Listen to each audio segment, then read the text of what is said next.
பணத்தையும், அன்பையும் ரிலேட் பண்ணி கண்ணதாசன் அழகா ஒண்ணு சொல்லியிருப்பாரு. "பணம் இருப்பவர்களை சுற்றி நடக்கும் நாடகம், ஒரு நாள் புரியும். அது அவர்களுக்கு மிகப்பெரிய பாதகம்." பணம் இருக்கும்போது நம்மள சுத்தி நெறைய பேர் இருப்பான்.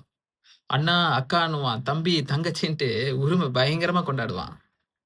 ஆனா, அதுவே பணம் இல்ல அப்டின்னா, கொஞ்சம் யோசிச்சு பாருங்க. நம்மள சுத்தி இருப்பாங்களா அப்டின்ட்டு. நம்மளுக்கு ஒரு தும்மல் வந்தா கூட, "ஐயோ! என்னாச்சு? என்னாச்சுன்னு?" விசாரிப்பான். ஆனா, அதுவே பணம் இல்லன்னு வச்சுக்கோங்க, நம்ம உயிருக்கு போராடி இருந்தா கூட நம்மள யாருமே கண்டுக்க மாட்டாங்க.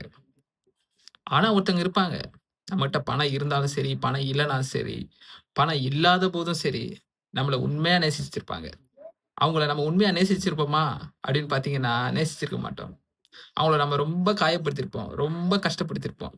ஒரு கட்டத்தில அவங்களே நம்மள விட்டு போயிருப்பாங்க.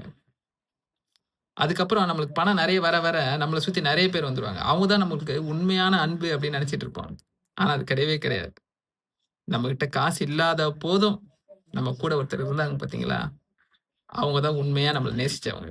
அவங்கள இழந்துட்டோம்னு வச்சுக்கோங்க, கண்டிப்பா சொல்றேன். இன்னைக்கு இல்லனா என்னைக்காவது ஒரு நாள், அதுக்காக ரொம்ப ஃபீல் பண்ணுவோம்.